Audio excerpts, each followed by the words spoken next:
Today I want to show you how to make homemade extracts as part of my Baking Basics series. And I want to share a few tips with you so that when you make these extracts, they will turn out as good as what you can buy at the grocery store, if not better. Hi sweet friends, I'm Mary and welcome to Mary's Nest, where I teach traditional cooking skills for making nutrient-dense foods like bone broths, ferments, sourdough, and more. So if you enjoy learning about those things, consider subscribing to my channel and don't forget to click on the little notification bell below. That'll let you know every time I upload a new video. Now the extracts that we're going to be making are coffee, chocolate, cinnamon, almond, coconut, mint, and the 3 different citrus ones. We'll make orange extract, lime extract, and lemon extract. And I'll also go over with you about making vanilla extract. Now I have a video where I made vanilla extract, and I'll link to it in the iCards and in the description below, but I'll also just give you a quick overview of how I made that, in case you don't get a chance to get over to that other video. Now making vanilla extract is very easy. Basically what I did was take 10 vanilla beans. I like to cut mine in half and then I like to split them. You don't have to do that, but I find that it releases the beans into the extract and that makes for a very nice flavor as well as a nice presentation if you're baking with it and you get a few little specks of the vanilla beans throughout your baked good. So this is a liter-sized jar. You could use a quart-sized jar. It's not an exact science, so don't worry, but you want about 10 beans and somewhere between 3 to 4 cups of alcohol that you're going to pour in here. And I like to use vodka because it's odorless and colorless and flavorless. And so it really lets the aroma and the taste of the beans, of the vanilla beans, come through. And then at that point, all you want to do is take your vanilla extract in the making, put it into a pantry or a cabinet out of direct sunlight, and let it steep for 6 months. After 6 months, you're just going to want to open it up, give it a little stir, and take out and decant into your bottle as much as you need. And then you're going to top this batch off with more vodka, close it up, put it into your pantry or cabinet, and let that steep for another 6 months. Vanilla beans are wonderful and they will really keep giving off a lot of flavor for a long time. So you can keep decanting what you need after 6 months, topping it off, putting it back in your pantry or your cabinet, wherever, let it steep, take it out again after 6 months, fill up your bottle, and so on and so forth. That's why I like to call vanilla extract perpetual vanilla extract, because you really can keep topping it off and continue to get a really great vanilla extract. So you really get your money's worth out of the cost of the vanilla beans. And I want to share something interesting with you that I read about the famous cookbook author Ina Garten. And she said that her vanilla extract has been going strong for 25 years. So I find that pretty amazing if they can last that long. And that certainly warrants being called perpetual vanilla extract. Now when I make vanilla extract, I like to make a lot. But in the case of these specialty extracts, I like to make a smaller amount. So instead of a liter or a quart-sized jar, I'm going to use a pint-sized jar. And a pint is 2 cups or 16 ounces. But it's not an exact science, so any jar that you have that's in this range will work fine. And this is just a canning jar. Now when I make coffee extract, I like to use Italian espresso beans. They're nice and strong and they make a really rich, flavorful coffee extract. But if you can't find espresso beans, don't worry, you can use other coffee beans as well. But what I would recommend is that you look for maybe a dark roast, a French dark roast bean or something along those lines, something that's a dark roast. Now, if all you can find is a light roast coffee bean or a medium roast coffee bean, you can certainly use that. However, the extract that you'll make will be lighter in flavor, and you may have to let it steep longer to achieve the coffee flavor that you're looking for. Now, with coffee beans, and especially these espresso beans, I'm going to fill this jar halfway up. Now, if you're using dark roast beans, you want to just fill it also halfway up, just like we are with the espresso beans. If you're using a light or medium roast, you'll want to fill it a little more, maybe 3/4 of the way up. And now all we're going to do is fill this jar with vodka. And then when you fill your jar with the vodka, you want to make sure that you just fill it up to the point where you leave about an inch of headspace from the rim. And then you just want to put your lid onto your jar. In this case, I'm just going to use the canning lid and the canning ring that came with the jar, but you can also use the storage lids that are made for canning jars, or whatever lid that you have with the jar that you're using. Then you just want to give it a little shake just to make sure that everything is saturated with the vodka. And then you're going to set this aside into your pantry or your cabinet where it can steep for at least 6 to 8 weeks. Then between 6 and 8 weeks, you want to check it and see how the coffee flavor is developing. It may be to your liking and it may be ready to use. However, if you want a really rich coffee flavor, very similar to the coffee extract that you would buy at the grocery store, I highly recommend that you let this steep for about 6 months. Now with the espresso beans, it may take a little shorter time than that to get to where you really like it, but if you are using a light or medium roast, I would definitely recommend that you let it go the full 6 months. And then once you like the coffee flavor of your extract, you'll just want to open it up and take out what you want and decant it into any type of bottle you want. If you make a lot of coffee extract, you can use something like this. But as I said, I tend to make smaller amounts, so I'll decant it into a little bottle like this, which is about 2 ounces, and more in line with the sizes that you would buy at the grocery store for these specialty extracts. And I'll put links in the description below to all these different types of bottles, but definitely look for them at your local grocery store or kitchen store, because they often carry a lot of this. But if you can't find it, I'll definitely put a link in the description below. Then you're going to want to top this off with a little more vodka, just to fill, leaving the inch headspace. Put your lid back on, put it back in your pantry or cupboard. Now, is this perpetual like vanilla beans? I don't think so. And the reason is coffee beans, and we'll also discuss this when we talk about the nuts and the cacao beans for making chocolate extract, have fat in them. And yes, they are being preserved to a certain extent in the alcohol. But as you'll see, a lot do float to the top.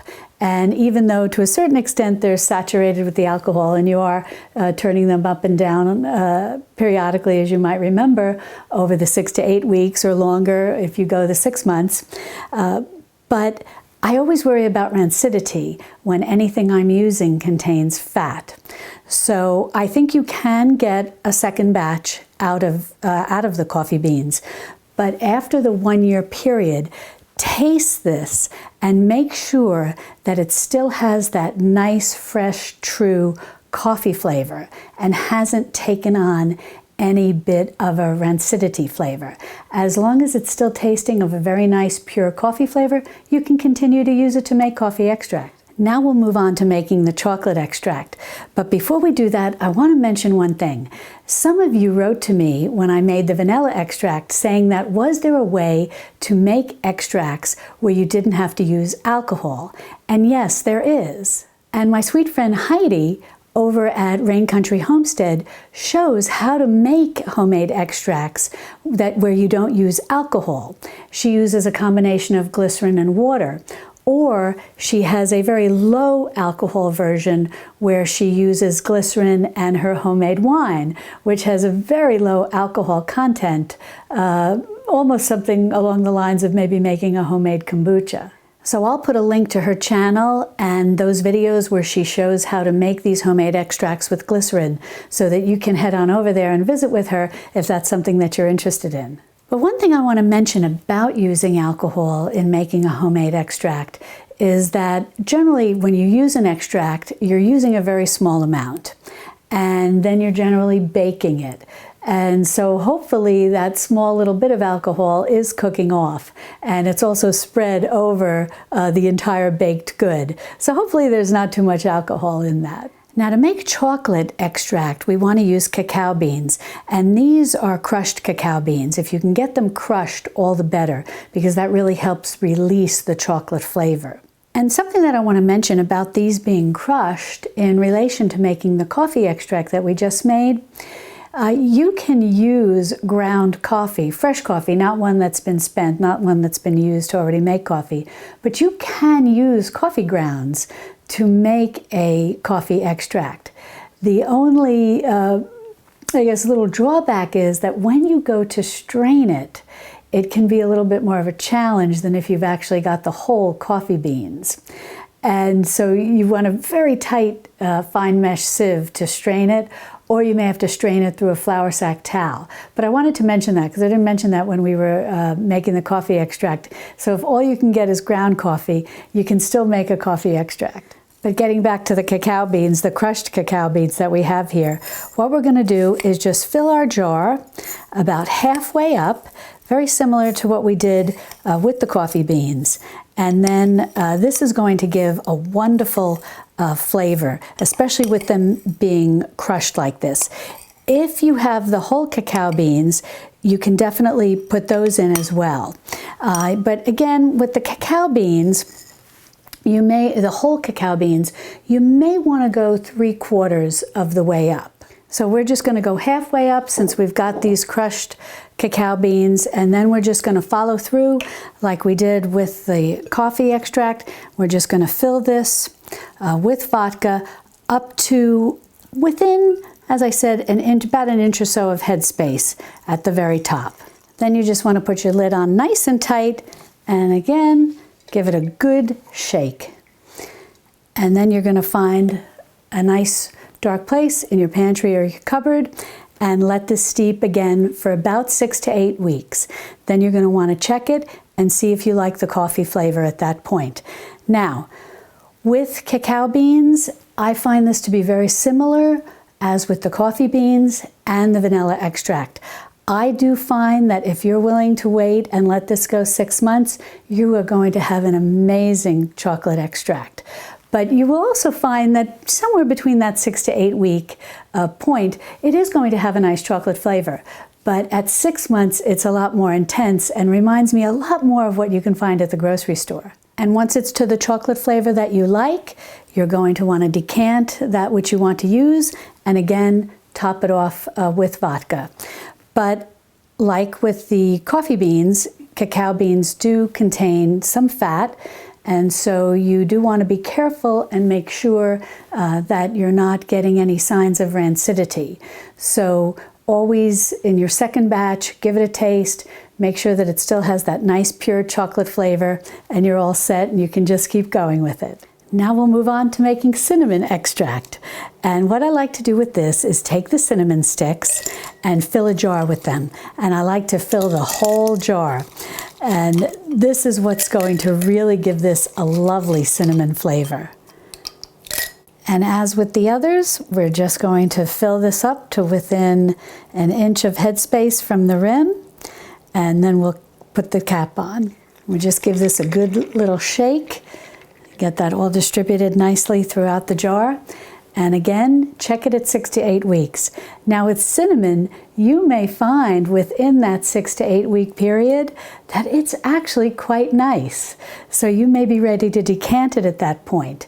However, if you want it a little stronger, check it at 3 months and to 4 months, so on and so forth. And cinnamon in many ways is very similar to the vanilla bean. This, I think, can almost become a perpetual homemade extract. Take out what you need, decant it, top it off with more vodka, put it back in your pantry, check it again in another 6 weeks if you use a lot of cinnamon extract, whatever the case may be, or just leave it undisturbed and let it steep. It will get a little stronger over time, which will mean that whatever recipe you're using that's calling for a cinnamon extract, you'll just need to use a little less. You'll never have to buy cinnamon extract again. This will really last. Now we'll get ready to make almond extract. Now with almond extract, you're going to want slivered almonds that have had the peels removed. And the reason that you don't want to have the peel on your almond is because the almond peel contains tannins, and tannins will make your extract bitter. And you want to get the freshest almonds as possible. If you're really enthusiastic, you can buy them in the shell, you can crack them, you can blanch them to get the skins off and go from there. But if you're not that enthusiastic, which I completely understand, you can just buy the slivered almonds. Just make sure that you get nice fresh ones. Now, making a good quality almond extract can be a little bit of a challenge. You're going to need quite a few almonds, and we're going to fill this jar completely. And now we'll just do the same and go ahead and top this jar off with the vodka. And get your lid on and give it a good shake. Now, in my humble opinion, this is going to take 6 months. I find that after 6 to 8 weeks, the almond flavor is going to be very mild. But certainly, test it and see if you like it. But I find that to get that true good almond flavor, like an almond extract from the grocery store, you're going to want to let this steep in your pantry or cupboard in the dark for about 6 months. And when you remember, just come and give it a shake like this. Now, again, as we discussed with the coffee beans and the cacao beans, anything that has fat in it, you do want to also continue to check this as you make ongoing batches of almond extract, that it still has a nice almond flavor and has not taken on a rancidity flavor. But just like how nuts stay fresh in a fruitcake, it seems to last forever because it's been saturated with rum, the nuts will stay pretty fresh being submerged in the vodka. But again, just to be on the safe side, always give it a little taste and make sure that it still has that nice fresh almond flavor before you go and proceed adding additional vodka to it after you've decanted what you want. Next, we're going to make coconut extract. This is really a nice extract. And I've got shredded, unsweetened coconut here. Now, you can also use the coconut, I don't know if they're called coconut flakes, coconut chips, but if you use those, then you want to fill the jar up to the top. With it shredded like this, we only need to fill the jar about halfway. And then again, we're just going to top this off with the vodka and bring it up to about an inch of, and leave about an inch of headspace. And then lid on tight and give it a good shake to get all that coconut saturated with the vodka. Now this, very similar to the cinnamon, at about 6 to 8 weeks, I think you're going to start noticing a very nice coconut flavor, especially if you use the shredded coconut. And you may be ready to decant it at that point. Then you can certainly, if you want it stronger, see how it is at 3, 4, 5, and 6 months. Most extracts at 6 months are going to be perfect and very similar to what you're going to find at the grocery store. But, check it because it may be to your liking at 6 to 8 weeks. And then again, coconut does contain fat, so when you decant what you want, before you add, make sure that it's fresh, and it will be, even up to that 6 month point. But then when you go to do your second batch, and then maybe you're checking it, weeks later or months later or even up to a year later, make sure that a year from your actual start date from the first batch, make sure to taste it and that it still has that lovely, fresh, nice coconut flavor to it, and that it's not taken on anything that tastes bitter or rancid. Yes, there's the overtones of the alcohol, the strongness of that flavor, but the coconut flavor should come through, and it should be pleasant and not bitter and not with any taste or smell of rancidity. And if it tastes and smells fine, then go ahead, add more vodka, put it back into your cupboard or pantry, and let it steep for, starting 6 to 8 weeks and going forward from that, and just checking as you may need more. Now we're going to get ready to make the mint extract, and this is peppermint, but you can use any mint that you like. Peppermint is my favorite. But before we get started with that, I want to mention something about all of these extracts that we're making today. If for any reason you have one of these extracts sitting in your pantry with the solids in them, and you find that you really don't need to decant any after 6 months or at a maximum after a year, then what you'll want to do is strain out the solids. And the reason that you want to do this is that if you're not removing some to decant and refreshing it with more vodka, the extract that you have sitting in there with the vodka and the solids and nothing being removed, nothing being re-added, might become overly strong in flavor. Or the contents, like the cacao beans or the cocoa beans, or especially the almonds and the coconut, may begin to degrade. So if you find going up to a year that you've not decanted any of them, then strain them out and decant them into a bottle, and they basically will last forever.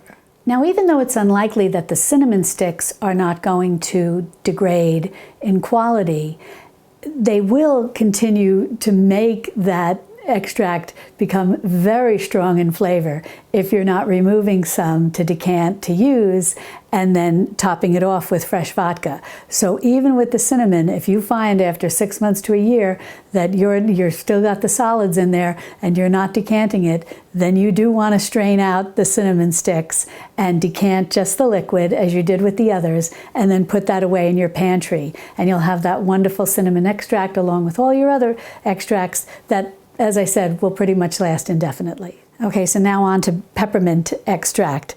Now, you need a good amount of peppermint to make or mint, any mint that you like, to make mint extract.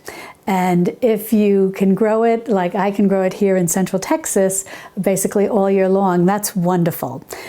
If not, try to look for it at your farmer's market, because you're probably going to be able to buy a nice big bunch for a relatively reasonable price. Sometimes at the grocery store, it's a little bit of a small package, and it can run upwards of maybe $3. And so you don't want to have to spend too much money. But if you can grow it, and mint grows like a weed, so make mint extract at that time of year when you may actually be able to grow mint in your climate. And you're really basically looking for a good handful that you can really mash into your jar. And using the stems is fine too. So we're just going to go ahead and get this in here. It smells luscious. I love peppermint. And then once we get this all in, you can just mash it down with your hands, or if you have, some little tart masher like this. No, it's not called a tart masher, but a little tart maker. You can just give that a little push like that. You can use a wooden spoon or your hand just to kind of sort of break up some of the, or compress them and break them up at the same time to release some of their oils. And again, we're just going to fill this with vodka. And as I said, you just want to put in a good amount that basically comes up to,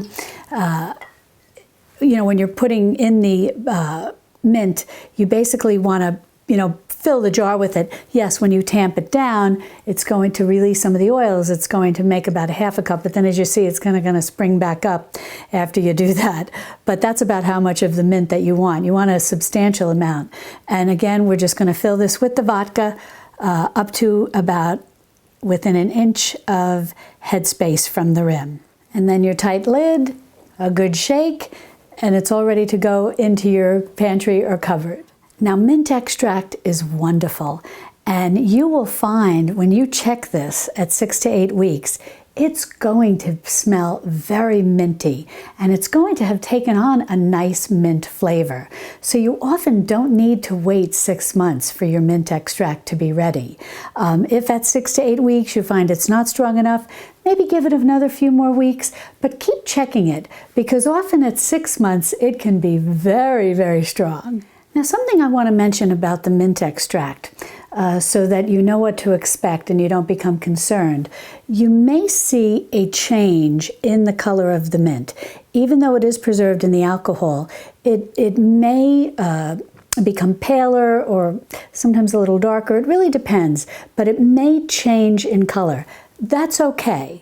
But one thing I do want to mention is, as with the other extracts, if you find after you decant your first batch of mint extract and you top it off with fresh vodka, and then maybe you decant again at some point when you need a little more. After 1 year, if you're not decanting it and topping it off with more vodka, I do recommend removing the mint, because the mint will start to, even though it's preserved in alcohol, it will start to degrade a little. So this really, I find, is the most important one at some point, at that year point, to remove the mint. And then you can go ahead and add in some fresh mint, and it'll be fine. And you're basically kind of going along, starting the process all over again, but you have the base of your original mint extract, but you've put in fresh mint. I think that is a tip that will really make your mint extract very nice, very flavorful, and a nice color for a long period of time if you refresh that mint every year. Now next we're going to move on to making our citrus extracts, and they're all made relatively similarly. But before we do that, I want to mention, as I shared with you, after a year, if you find you're not decanting and refreshing with more vodka and it's time to strain the solids, what do you do with the solids? You know me, I don't like to waste anything. So I've got some ideas for you. If you find after 1 year the nuts still smell fresh, you're not getting a smell of rancidity, if you taste them, they're definitely going to be, vodka soaked, so they're going to have that little bit of strong flavor. But these can be perfect for adding to a fruit cake. And the same with coconut. If you're making any kind of either dark or light fruit cake and you want to add coconut to it, and these are fruit cakes that you're going to be infusing with rum or whiskey or other alcohol, using the vodka-soaked coconut is also perfect to add to any of those types of baked goods. And as to the cinnamon, it also too is going to be vodka soaked.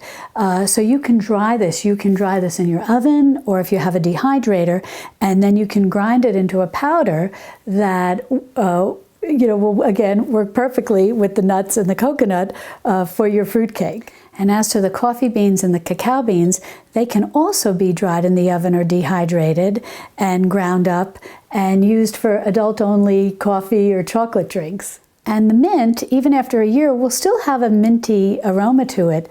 So you can dry this also, grind it up, use it in, or just, it'll crackle up once you dry it, and use it in a potpourri. Now, citrus extracts are made in the same way, and it's very easy. I've got limes, lemons, and oranges here. You could also add grapefruits or tangerines, whatever citrus you want, whatever type of extract flavor you're looking for. The technique's going to be the same. If you can get organic citrus, great. If not, don't worry, you can get regular citrus, and I like, whenever I buy citrus that's not organic and I know I'm going to be using the zest and the peels, whatever the case may be, I like to give it a little wash with a baking soda and vinegar mixture, and it'll froth up and give it a good scrub, and then rinse it well, and hopefully that helps get rid of a little or a lot, I don't know exactly, but a little help in terms of getting rid of some of the pesticides. Now I've just got a potato peeler here. You can also use a little sharp knife, whatever you've got on hand. What you want to do is you want to make sure that you're just getting the zest. You don't want to get any of the pith, because that'll make your extract taste bitter. And if you're using a knife, just do the best that you can, and then if you get some of the pith when you're cutting, just scrape it off with the knife. But this is exactly what you're looking for. And I'll overlay a picture so you can see exactly what this looks like. But just do the best that you can, and just continue removing this zest until you get enough, to fill the whole jar. Because again, you could go halfway up, but I really find that if you're willing to take the time and fill the whole jar with zest, you're going to get a nice, rich citrus extract.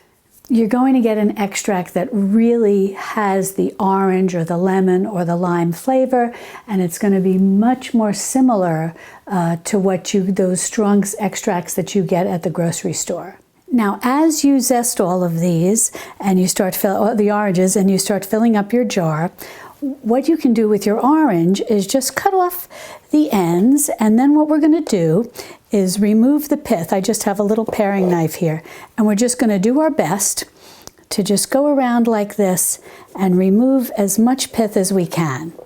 Now, this isn't part of making the extract, but I just wanted to show you what to do with the orange in case you're making this and you're like, oh my goodness, I have all these oranges now.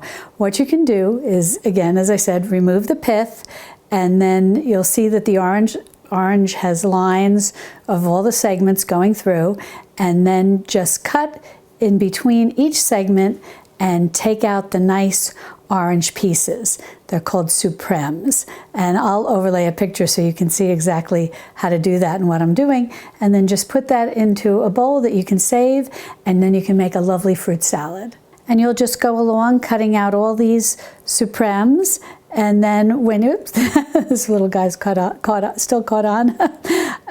Then when you're all done, you'll just squeeze this remaining thing with all of the remaining orange, with all of the membranes left behind, and squeeze the juice into your citrus salad in the making. And that's a lovely thing to enjoy. Now, after you squeeze all the juice out of the membranes that are left behind after you've segmented your orange, don't throw this out. Throw this in your bag where you keep all your vegetable scraps for making bone broth or other broths or stocks. And this can help acidulate the water with your bone broths and pull the collagen out of the bones. So don't throw this out. Now, the pith is very bitter, so this is often best left for the compost pile. Well, I'll go ahead and continue to remove the zest from the oranges that I need. And I just want to mention that as you drop this into your jar, giving each piece of zest a little squeeze like that to help release some of the orange oils from the orange peel will help in the process of turning this into a nice orange extract. Well, this is a little bit of a labor of love, but it's well worth it, and the aroma as you're removing the zest is fantastic. Now, this took about 4 oranges, this took about 7 lemons, and this took about 8 limes. Now, we already discussed what to do with the oranges. You make a nice fruit salad, but what about the lemons and the limes? Now, you can certainly remove the pith like we did with the oranges and segment out the lemon supremes and save them in the freezer, toss them into recipes when you need some lemon or into a smoothie or whatever the case may be. Or you can just leave them with the pith on. The pith is bitter, but it's very nutritious. And if you're making like a fire cider or a honey and lemon or honey and lime or adding lime to a fire cider, you can go ahead and leave the pith on and just puree it in with all of your, or chop it up however you prepare your fire cider, and you've got all the wonderful nutrients that are in the pith. And speaking of the pith, I had mentioned with the orange pith that I had left over, I would just throw it in a compost pile, but you could do the same thing with that pith. You could add that into your fire cider or into some honey that you want to really boost the nutrients during cold and flu season. It's perfect for that. We'll go ahead and fill these with vodka, put the lids on, give them a little shake, and get them ready for the pantry or the cupboard. And then I want to talk to you about the time frames for these. Now, with these citrus peels, you can start checking them at 6 to 8 weeks, see how they are, see if they're getting a nice orange, lemon, and lime flavor. But I do feel that with zest, you're going to want to take it a little longer to get that really nice, intense flavor that you find with the ones that you can buy at the supermarket. So these can easily go for the 6 months, but check them at 6 to 8 weeks, see if you like them. If you want to let them go a little longer, then 3, 4, 5, and then just check them each month. And then when they've reached a point where you like them, decant them, and decant the amount that you want, and then top it off with more vodka.